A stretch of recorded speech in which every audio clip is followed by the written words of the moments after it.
शरद पवारांना बारामतीतून संपवणार असं वक्तव्य चंद्रकांत पाटील यांनी काही दिवसांपूर्वी केलं होतं आणि त्यांच्या या वक्तव्यावर आज अजित पवारांनी प्रत्युत्तर दिलंय।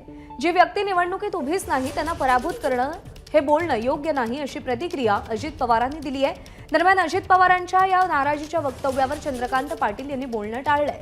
त्यांनी काहीच प्रतिक्रिया न देता ते निघूनही गेले।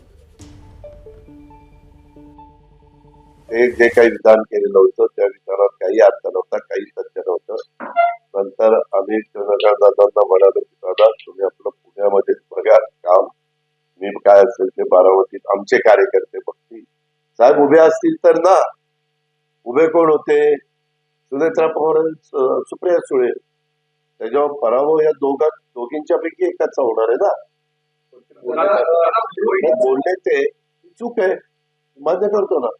त्यांनी असं बोलायला नको होतं की व्यक्ती उभीच नाही त्यांना तुम्ही पराभूत करायचं म्हणता, हे बरोबर नव्हतं।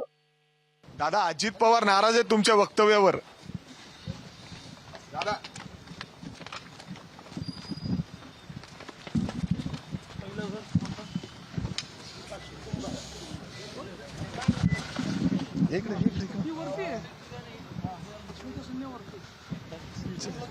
चंद्रकांत दादा दादा दादा 2 मिनिटं फक्त। दादा अजित पवारांनी नाराजगी व्यक्त केली दादा तुमच्या वक्तव्यावर। दादा छोट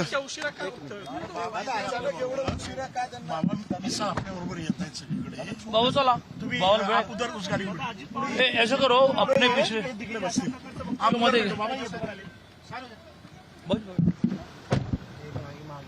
बाबा ये बाबा प्रशांत बाबा नाही सर सर सगळं नाही बोलायचं।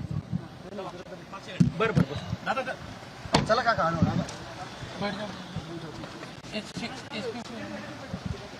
दरम्यान या सगळ्या प्रकारावरती भाजपचे प्रदेश अध्यक्ष चंद्रशेखर बावनकुळे यांनीही जास्त बोलणं टाळलेलं आहे। पाहूया। काहीतरी कपोलकल्पित बातम्या तयार केल्या गेल्या।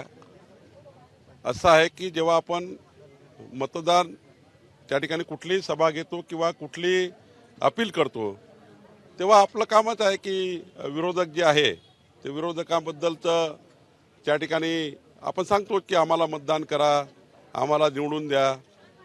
त्यामुळं साहजिकच त्या ठिकाणी मतं मागण्याकरता आपण काही उपरोधिक बोलत असतो। एबीपी माझा, उघडा डोळे बघा नीट।